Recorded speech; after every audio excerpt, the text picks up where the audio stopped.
Good morning and afternoon. This is Haejung Lim. I'm a principal manager from Open Data Center of National Information Society Agency in Korea. So it is a great pleasure meeting you all virtually. So I'll be presenting open government data policies and plans of Republic of Korea. These are my contents of today. So we'll look at the governance framework of Korea on open government data and our open data law, since Korea is one of very few countries that has legislated the law solely in open government data, and some other key instruments stated in the law as well. So first of all, we'll have a look on the governance framework of open government data in Korea. So before going into the main parts, there are many definitions on the open government data, right?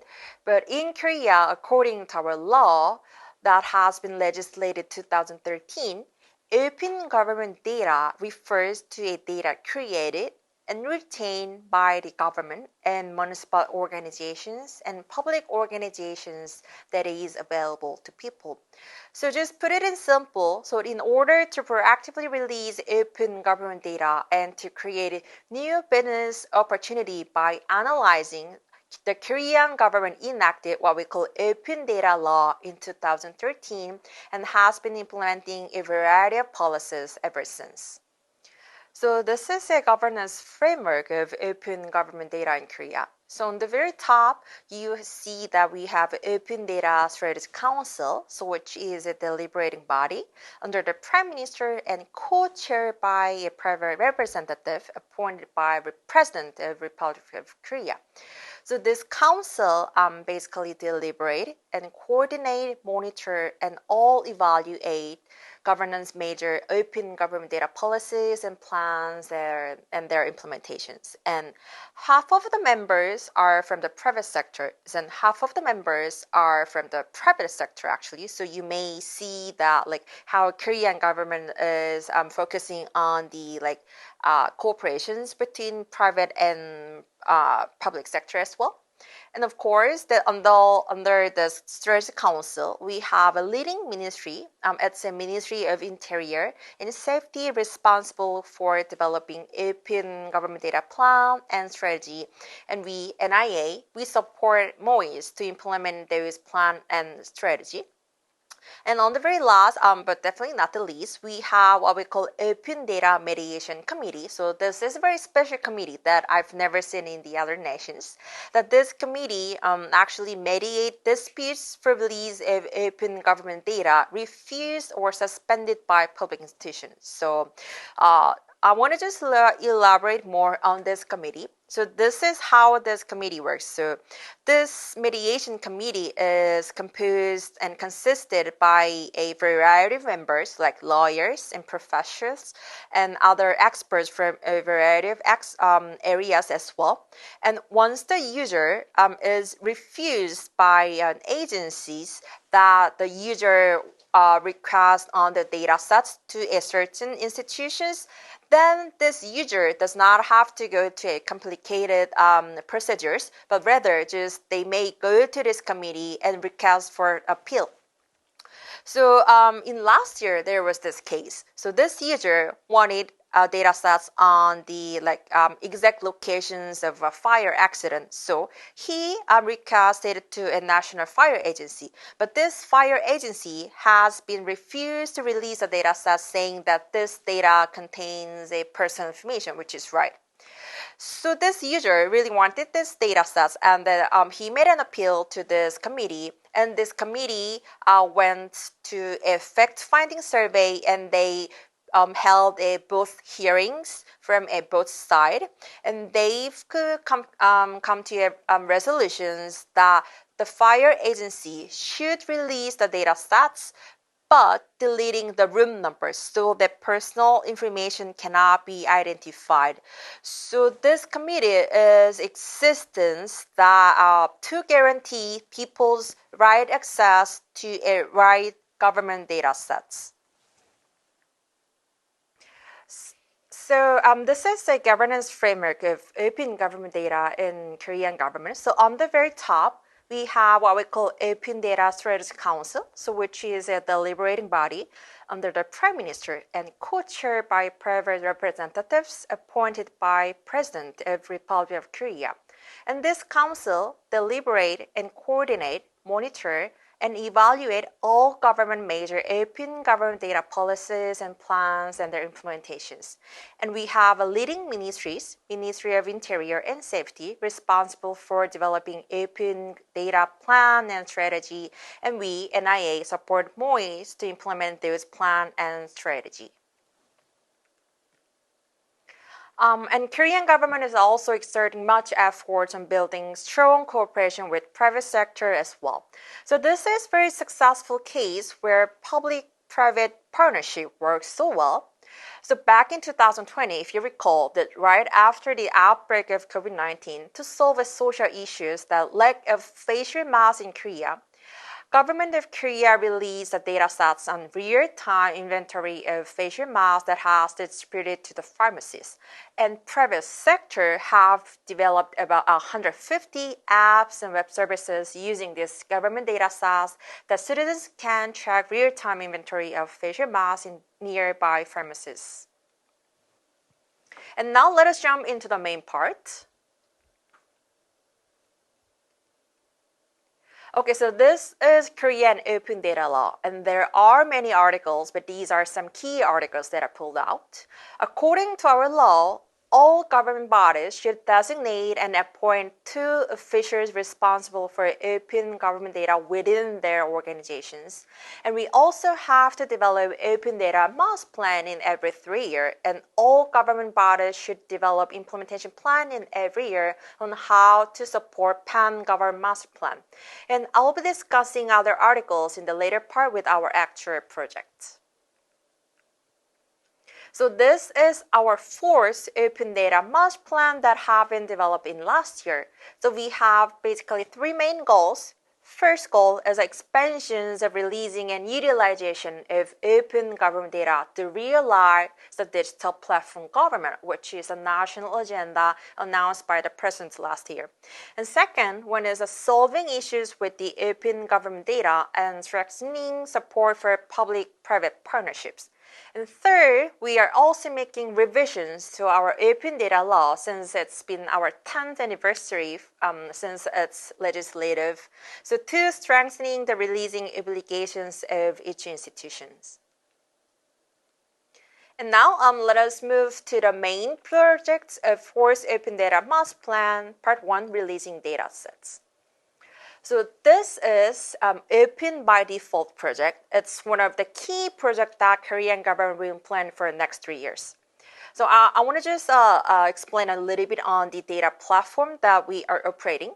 So Korean government has distributed what we call metadata collection system to 800 institutions, and we are basically collecting metadata from the old databases that has registered in the systems. And through this metadata system, we conducted a full-scale analysis over the last year on the databases. The private sector really wanted the most, but that institution hadn't been released or disclosed for a variety of reasons, like perhaps some data sets might have a corporate secret or personal institutions, personal information as well.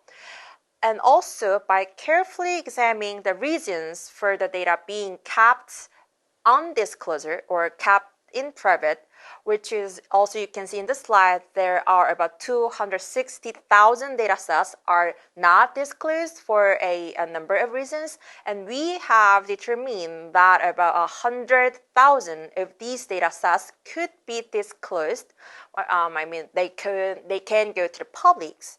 So for these new 100,000 data sets to be released for next 3 years, so we have completed the deliberations by the Strategic Council last year.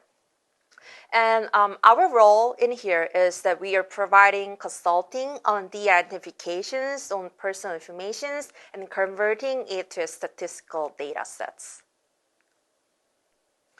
And if you recall that I've mentioned that we are adopting a new method of releasing new government data sets.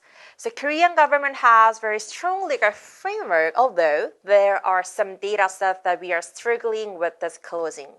So let's take an example. So business registration number has been regarded as a corporate secret in Korea, which was actually most wanted data from the private sector.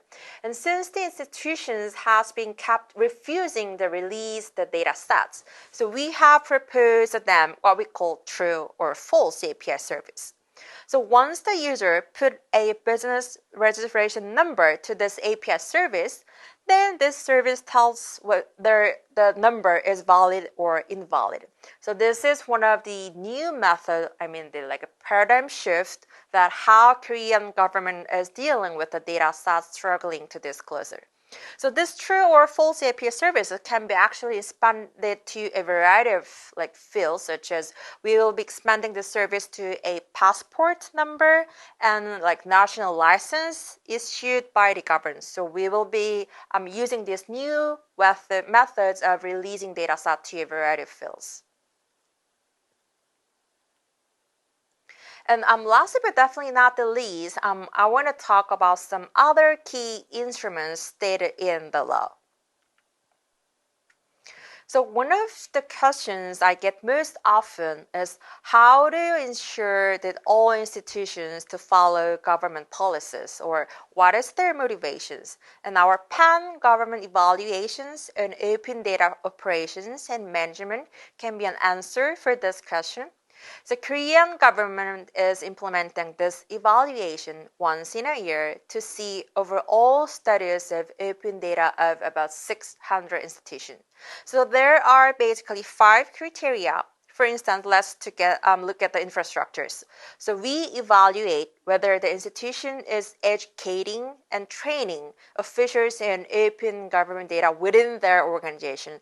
And if you look at the releasing part, so we are evaluating whether they are exerting much efforts on releasing new data sets and updating data sets on the portals and updating metadata as well. And we also evaluate the quality of database, whether they comply with the data standard we set, and whether the data contains any errors and etc.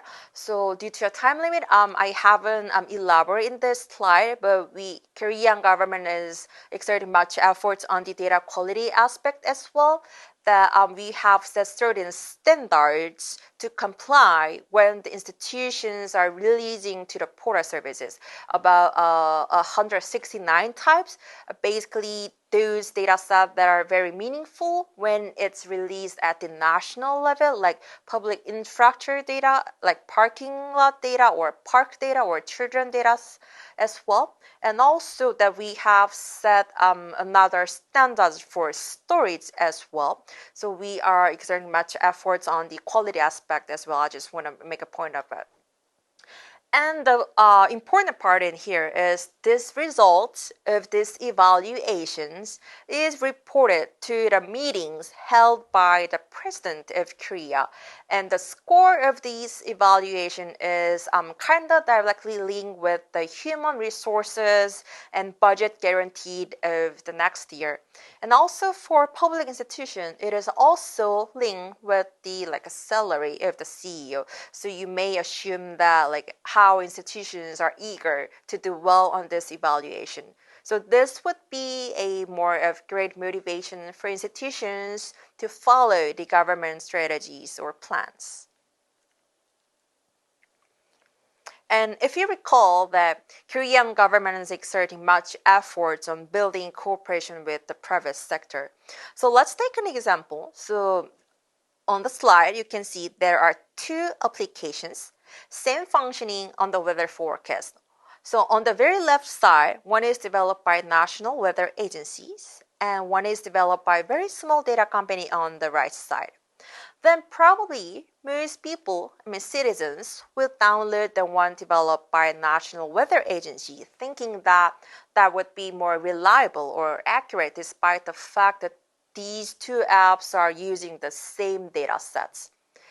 then probably the apps developed by very small companies will lose its competitiveness. And to prevent situation like this in Korea, so in general, Korean government does not allow public bodies to develop any applications if there is any single possibilities or capacity that private sector has developed.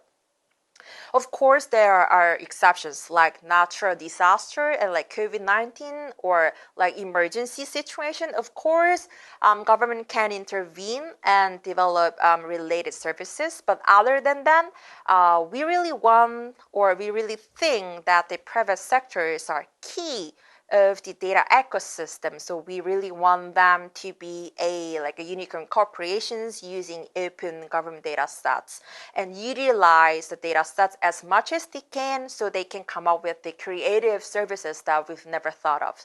So if you look at the slide, there are actually three main process for this. So first is what we call preliminary consultation. So in Korea, so every single ICT project has to go what we call preliminary consultation. So it's for and to check the redundancy of the budget or the functions within the organization or within the system. So at this stage, so we are looking at all the details and the functions of the ICT projects and to prevent the overlapping investment and also for the functions that are very similar to the private sector. And second one is annual extensive research that we, NIA and MOIS, we do carry out what we call the research on the all apps on the on stores or website of government bodies to make sure that they are not developing apps that's very similar to a private sector.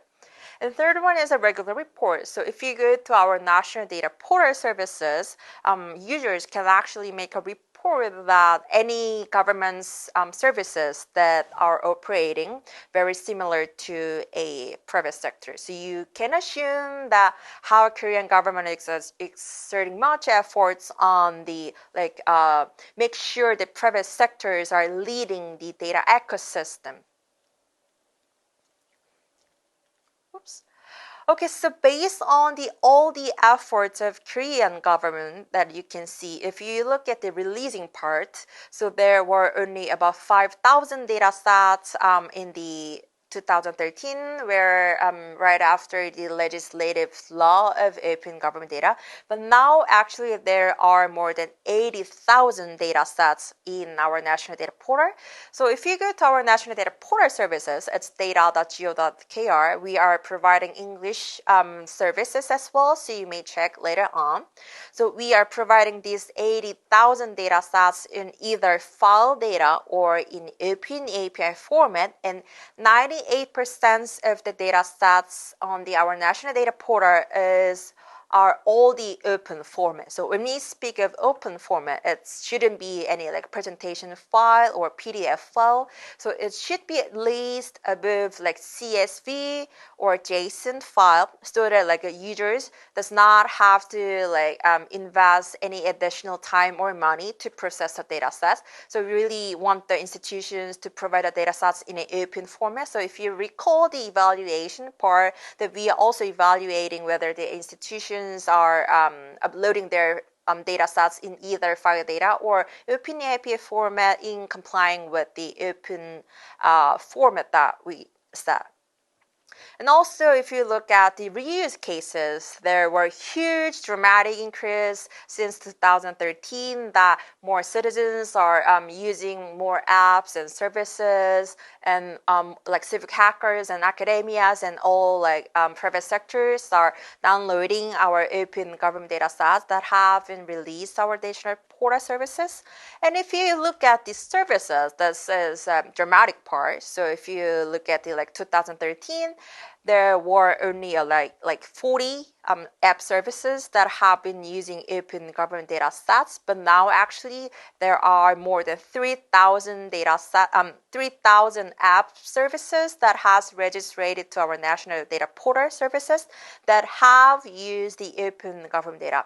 So one of the most popular apps in Korea is like a Good Doc that you can actually make a reservations on the hospital, or you can just search for the hospital nearby your homes. And we have many apps on the like weather forecast as well, and many more informative apps that makes the citizens' lives more convenient. So thanks to all this effort, as you can see in the slide, that Korea has been ranked the first in the OECD Our Data Index for 3 consecutive years. And we are still waiting for the result on the 2022 OECD Our Index. And that would be all for my presentation today. So thank you for watching.